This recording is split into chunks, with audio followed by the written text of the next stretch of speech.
Elis Blanco. Bienvenido, señor Elis. El señor Elis Blanco, economista, tiene 14 años en la industria petrolera, 6 años en el área de servicios, en el área de alimentos. De salud. Y de salud. Perfecto. Señor Elis, ¿nos puede hablar un poco sobre usted? Sí, mi nombre es Elis Blanco, tal como tú lo expresas, soy nacido acá en Valera, del estado de Trujillo, egresado de la Universidad de los Andes, con una especialización en IESA, en un programa avanzado de gerencia, y con 14 años en la industria petrolera, en la antigua industria petrolera, trabajé en el área de refinación, producción, exploración, planificación, gestión.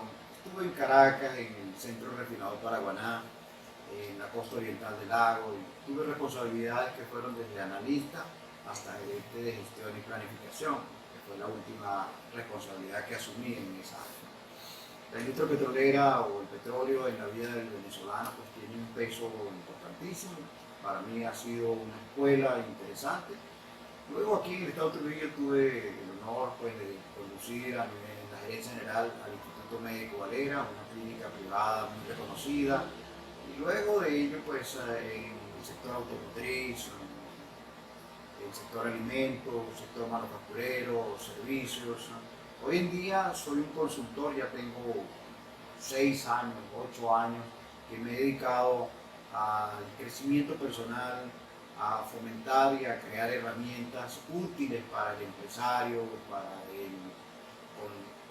para el empleado, para el emprendedor y para todo el público en general que quiera incursionar en esas áreas de emprendimiento, de empresas, de actividades productivas, organizaciones con fines de lucro o sin fines de lucro, gobierno, Estado o sector privado.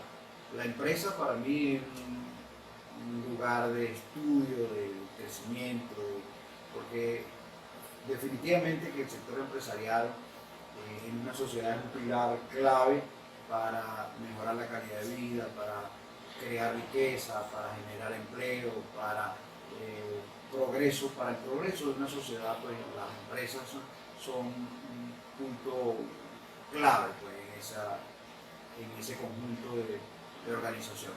Aprovechando que usted nos menciona que usted es un consultor y un consultor bastante reconocido aquí en el estado de Trujillo, ¿nos puede mencionar cuál es la diferencia entre ser un asesor y ser un consultor? ¿O si hay? Tiende a ser lo mismo. Un consultor, la consultoría es una profesión en el mundo. En Europa representa el 2 o el 3% del Producto Interno Bruto.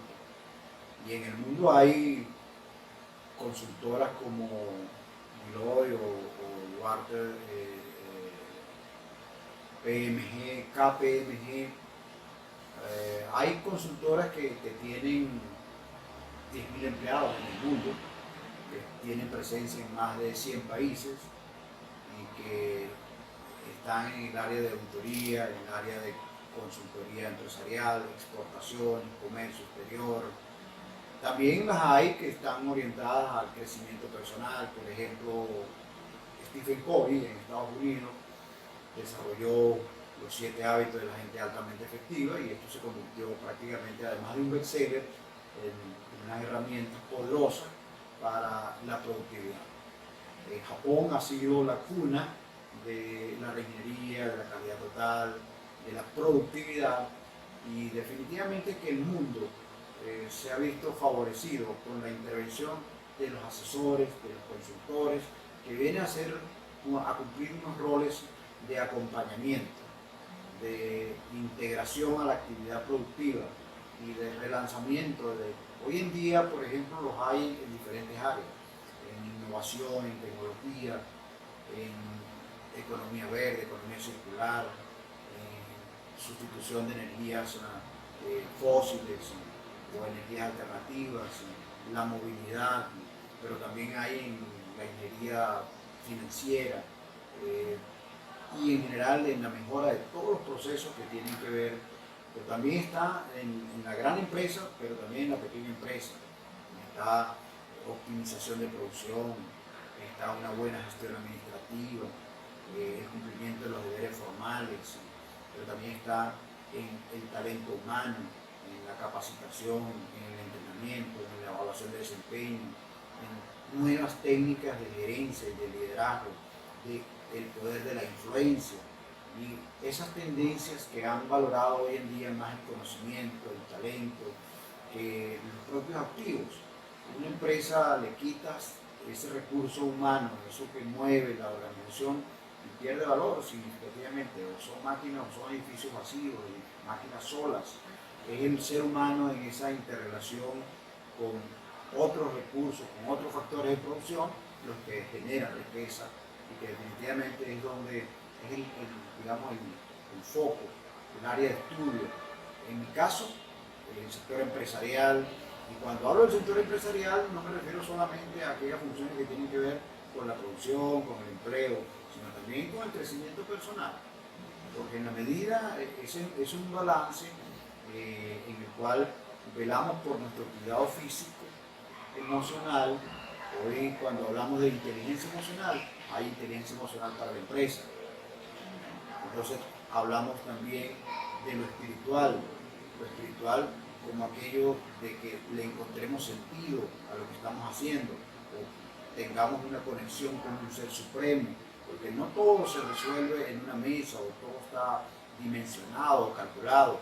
Hay que dejar algo para que ese ser supremo, el que creamos cada uno de nosotros, que es, en mi caso, Dios, para otros puede ser la naturaleza o cualquier otro elemento, pero esa conexión con lo espiritual, hoy en día cuando hablamos de, por ejemplo, la física cuántica, son elementos que se han venido incorporando a la tradicional revolución industrial, a lo mecánico, a lo industrial, a lo físico, y se han venido incorporando nuevas herramientas.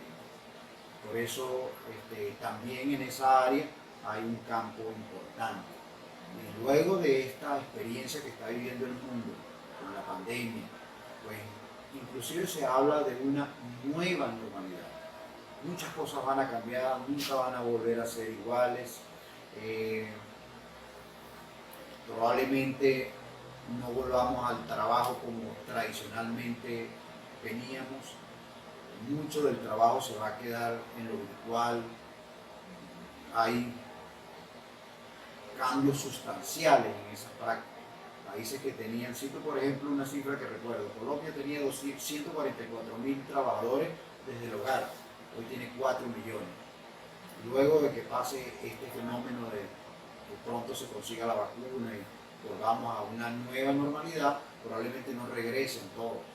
Entonces, estos significan cambios que hay que saber asimilar y estos desafíos que luego de vivir esta experiencia, salgamos crecidos, fortalecidos, con mayores fortalezas y además de eso, más sensibles a lo que nos ocurre en nuestro alrededor, en nuestro entorno, más responsables, porque todo esto nos hace que tengamos más responsabilidad sobre nosotros mismos. Hablar con ustedes siempre es como llenarse de mucho conocimiento en la parte económica y en la parte humana.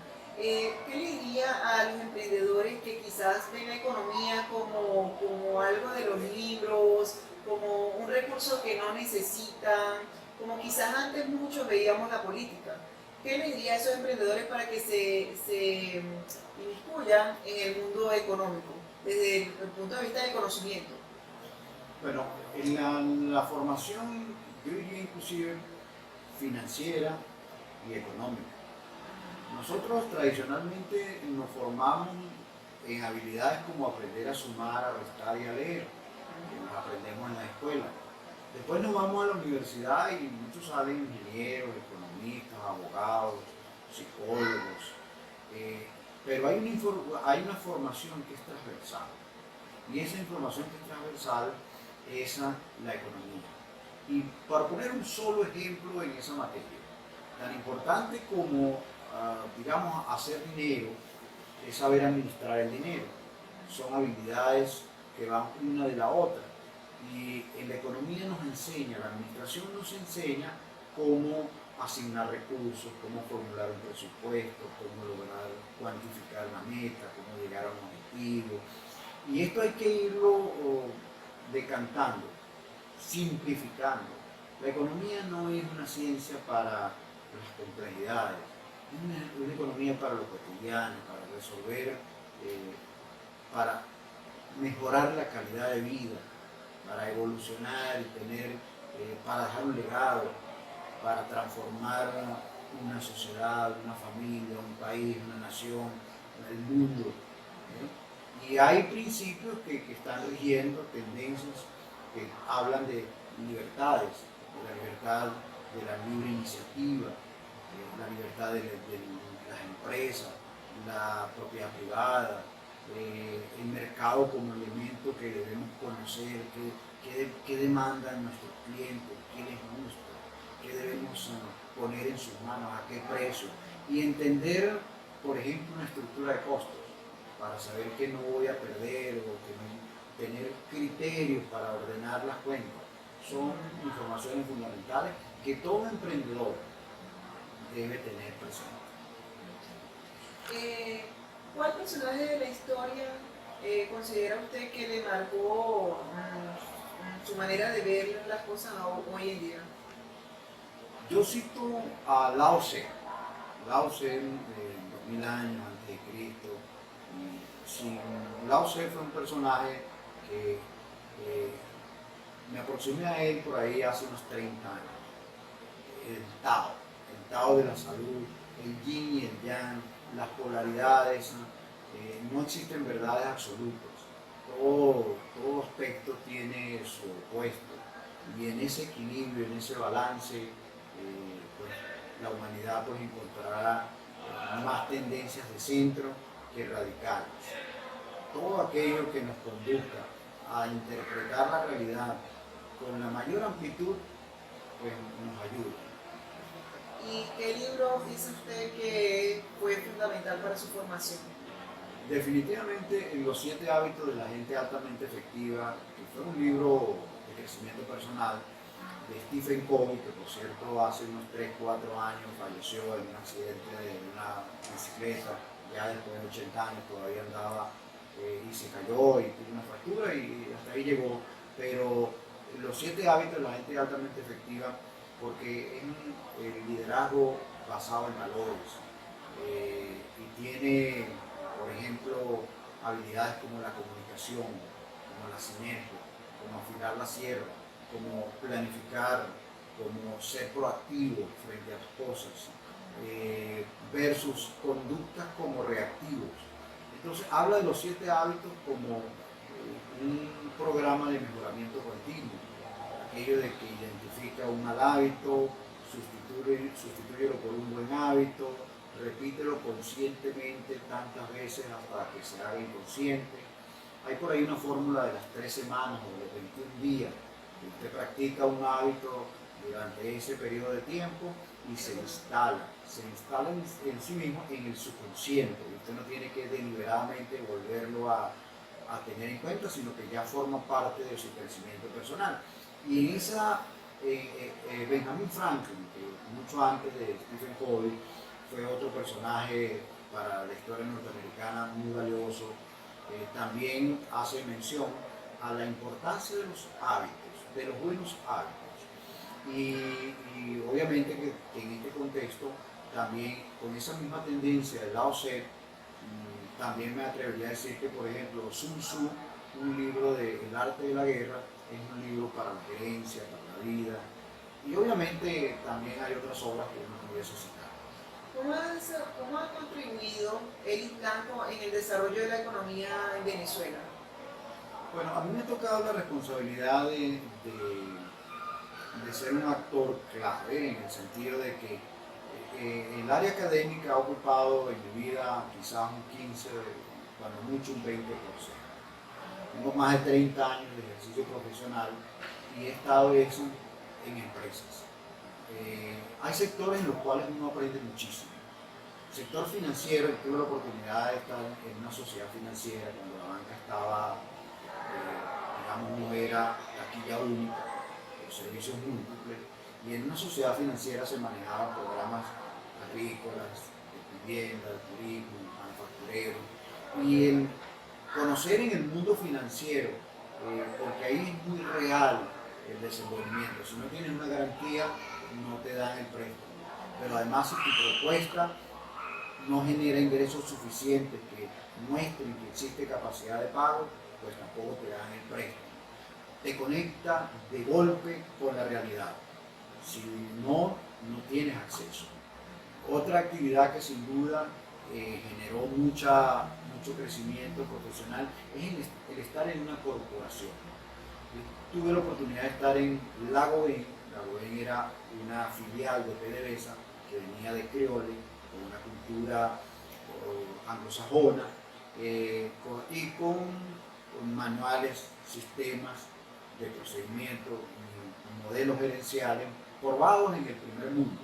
Y tuve la oportunidad en esta empresa de incursionar como analista, supervisor. Entonces eso me dio una visión completa de una actividad que yo creo que es determinante en la vida de Venezuela, como fue el petróleo. Para mí el petróleo le cambió la vida a Venezuela.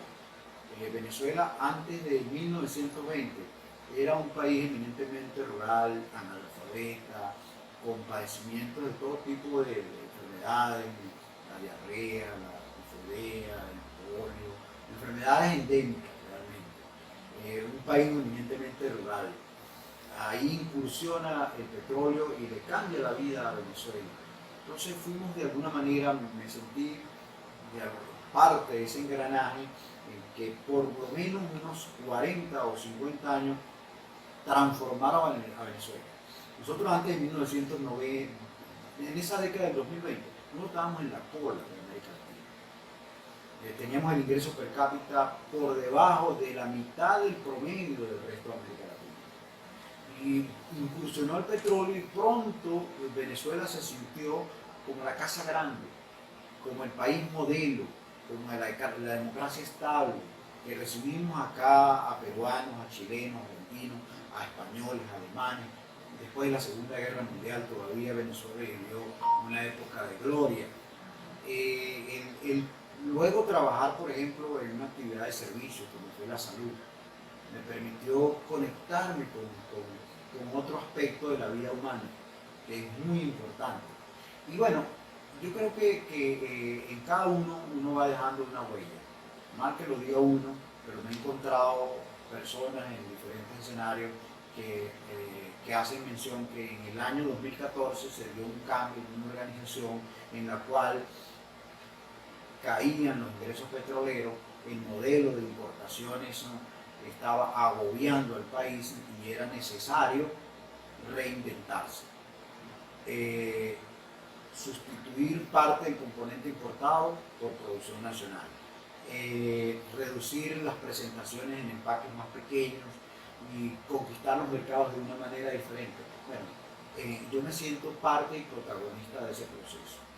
En algunas otras organizaciones donde mejoramos la logística también, una clínica que por ejemplo no tenía área de estacionamiento y estaba muy limitada, negociar, el intermediar, el gestionar, hasta lograr tener los espacios, el modernizar instalaciones, el creer en la tecnología, en que la ciencia apoya el crecimiento humano.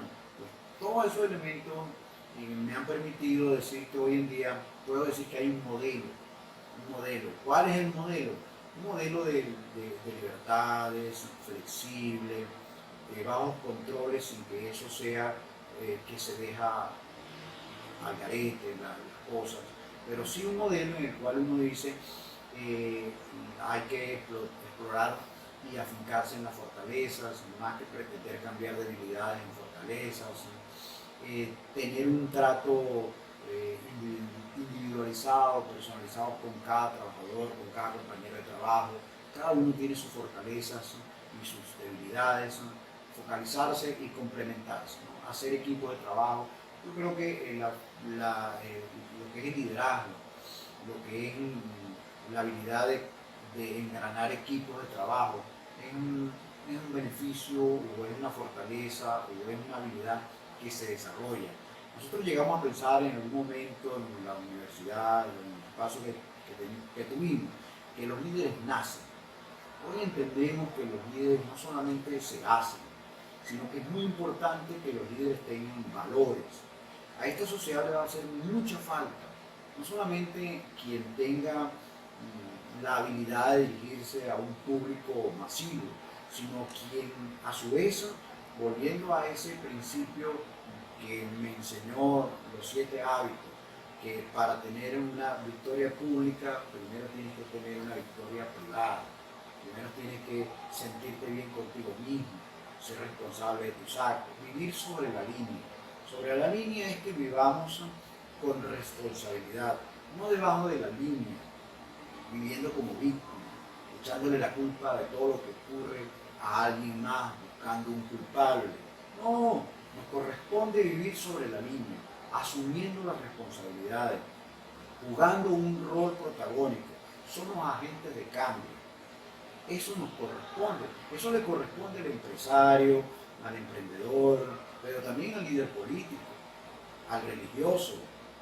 La sociedad está carente y está demandando buenos líderes, líderes que tengan congruencia, que lo que practican, lo que predican, también lo hagan, que hablen más con los hechos, con las obras que con las palabras.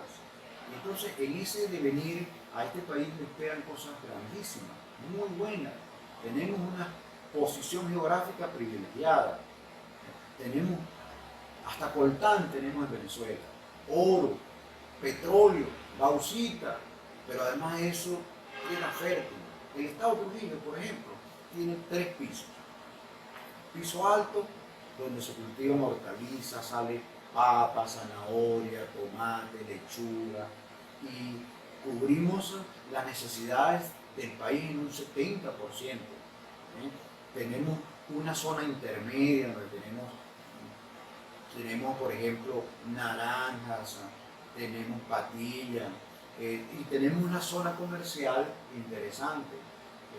Y a su vez tenemos la zona baja, donde hay ganadería, donde tenemos guayabas, parchitas, otros renglones que no se cultivan en la zona alta, pero además tenemos una salida al lago, al mar, a través de un puerto.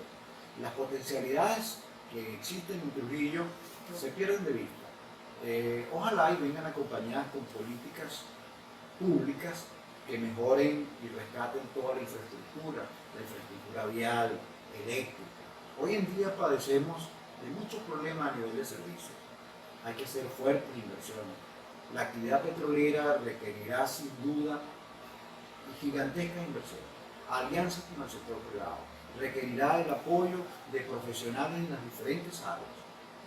No volverá a ser la misma, nunca, eso hay que hablarle claro al país, no volverá a ser la misma de siempre, porque inclusive se habla que por ahí cerca del 2028, probablemente antes, esa curva de las energías fósiles con las energías alternativas se cruce.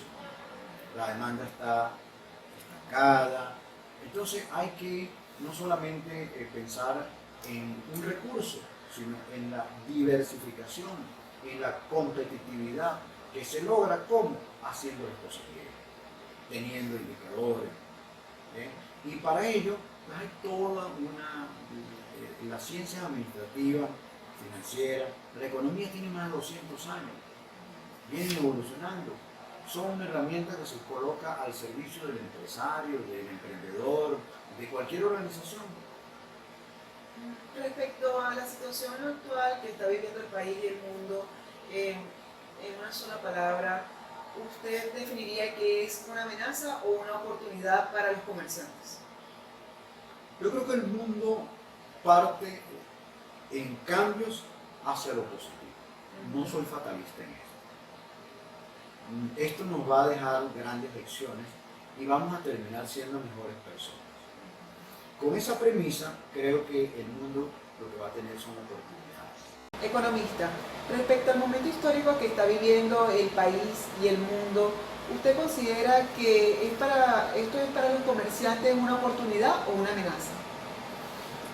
Sin duda que este momento histórico de pandemia tiene un costo social, en vidas y recursos muy grande. Hay sectores que probablemente no vuelvan a hacer lo mismo. De hecho, por ejemplo, el sector de las líneas aéreas está hoy atravesando momentos muy difíciles. Muchas de ellas han caído en bancarrota.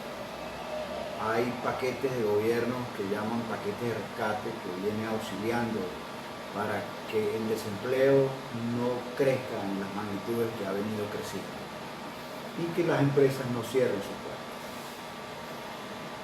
Pero creo que luego de esta experiencia nos adentramos a un mundo mejor, más consciente, más interconectado, más preocupado por el ecosistema, por la biología, por la salud.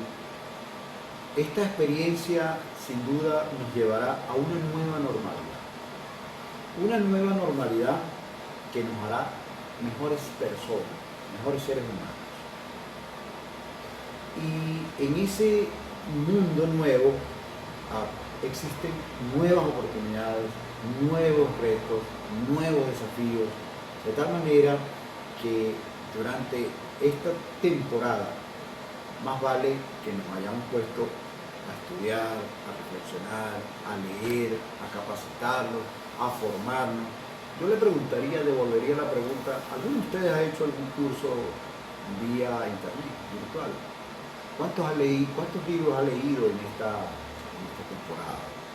¿Cómo ha estrechado las relaciones con nuestros seres queridos? Porque esa va a ser la columna, la base de esa transformación de la que le estoy haciendo mención. Ya en escena entró la economía circular, la economía verde, que tiene que ver con reutilizar, con tener una relación más amigable con el medio ambiente. Y para cerrarte con esta pregunta, pienso que vamos a un mundo mejor. ¿Cuál es la diferencia, si la hay, entre un emprendedor y un empresario? Yo diría que el emprendedor es el embrión del empresario, ¿no?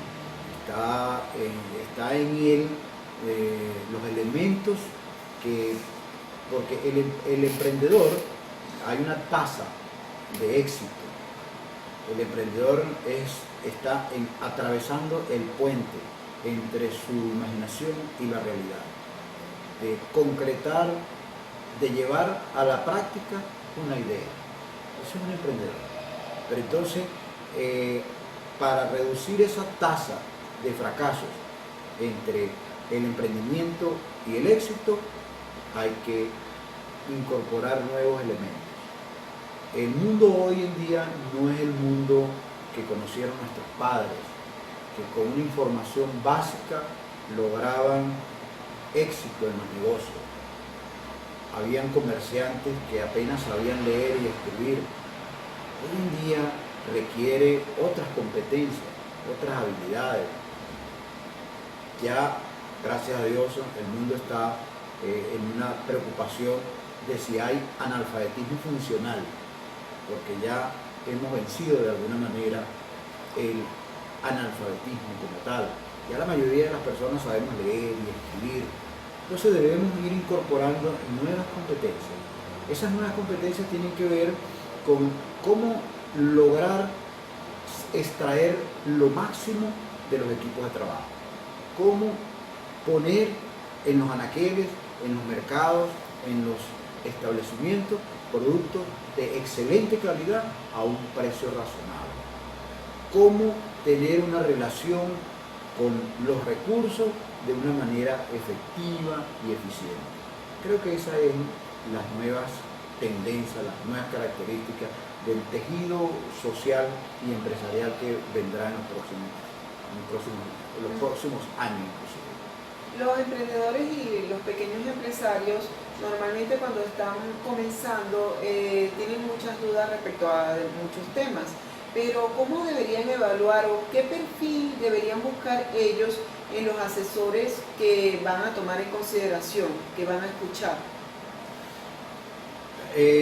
Para empezar, el emprendedor, las pequeñas y medianas empresas que vienen siendo el paso siguiente de un emprendedor, tienen una importancia, mueven la economía.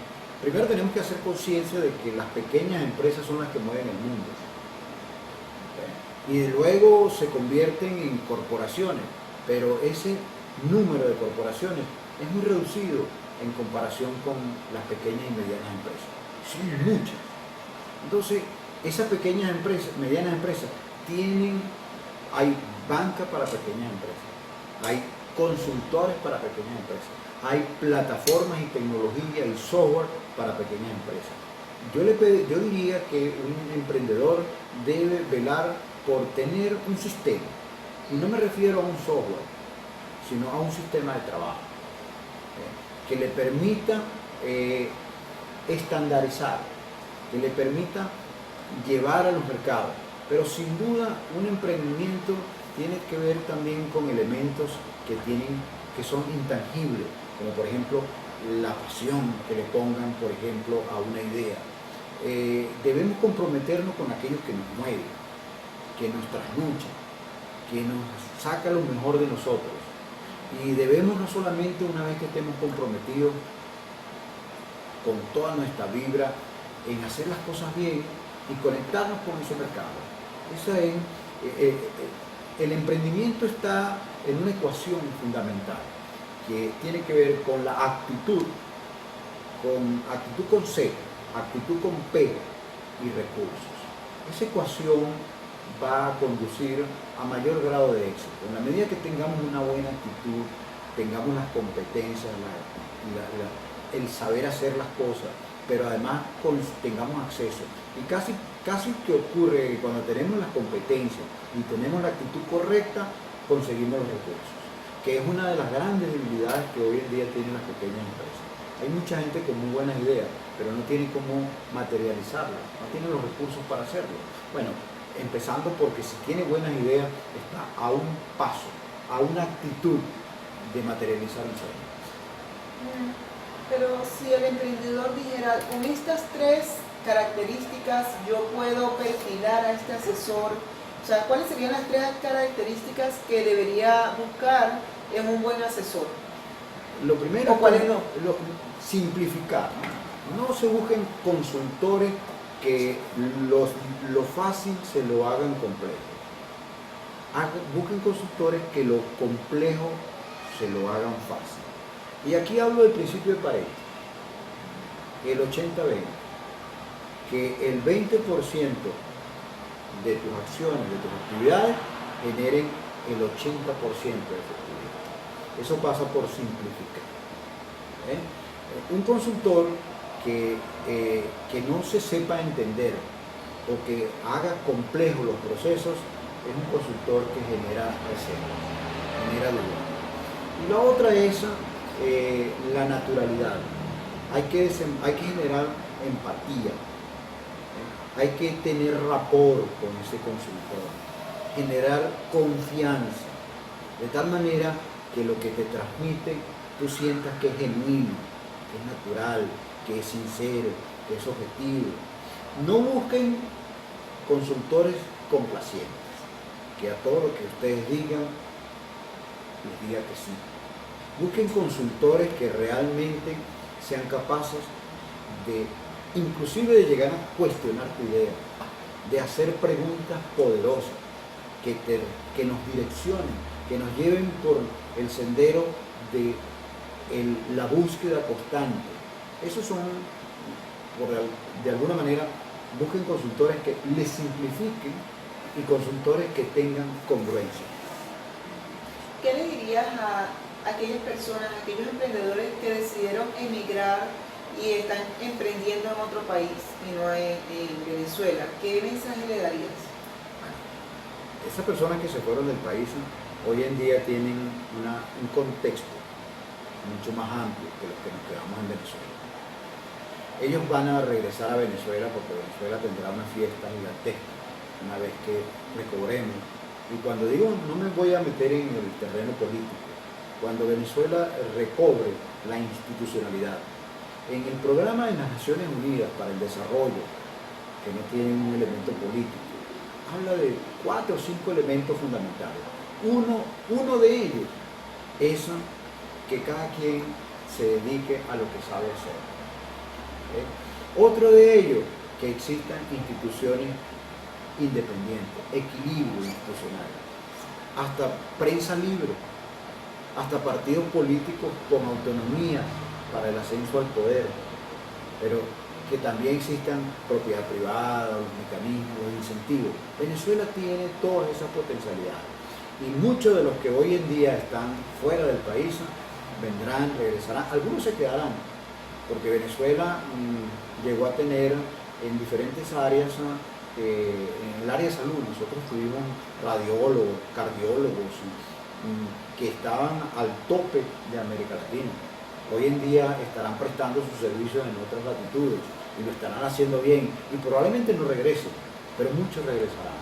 Y este país, como le tocó a los países de la reconstrucción después de la Segunda Guerra Mundial, esto crecerá de una manera, rebotará. Habrá un rebote de la actividad económica, porque a Venezuela no ha tenido guerras. Nosotros no venimos de una Segunda Guerra Mundial.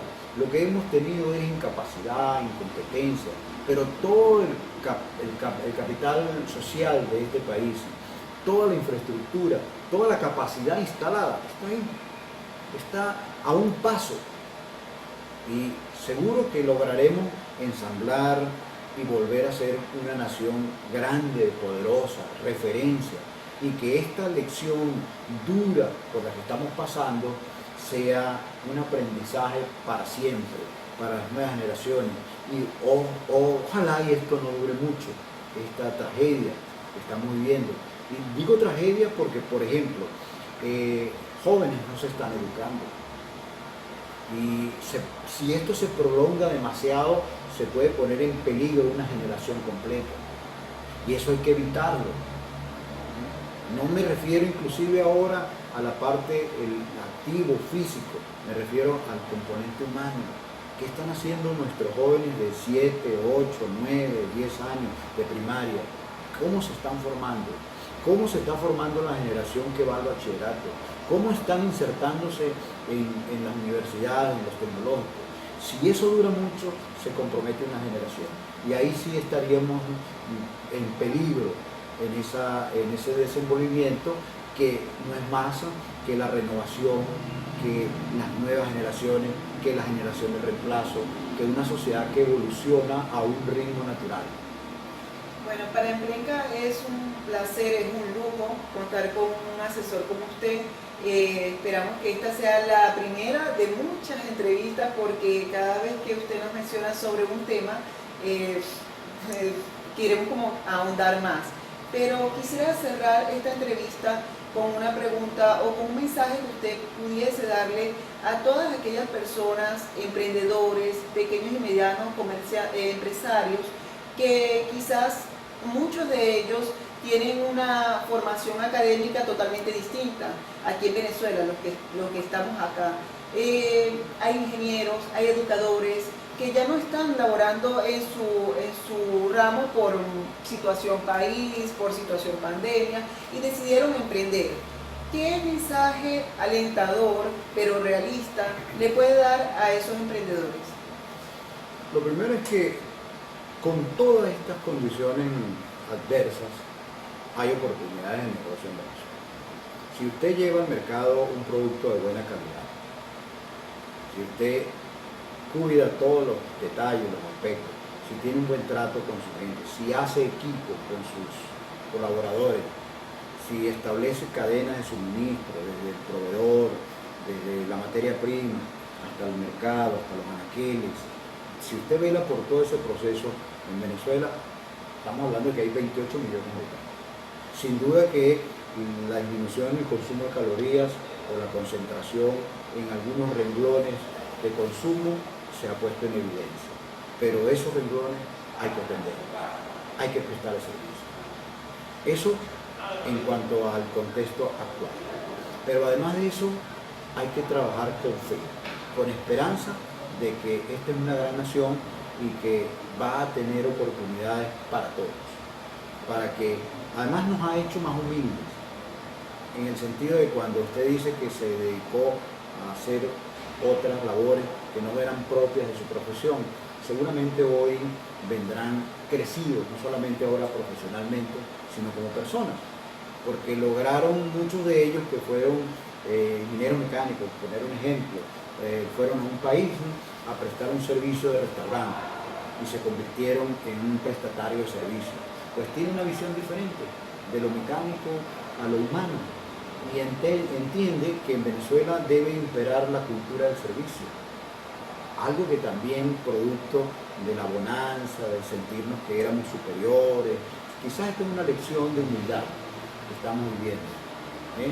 Y que volvemos a encontrarnos para seguir adelante en el progreso, porque hay mucho por hacer en Venezuela. Muchas gracias, economista. Realmente fue un placer y bueno, esperamos verlo en una próxima entrevista con Entelica. Gracias. A ustedes.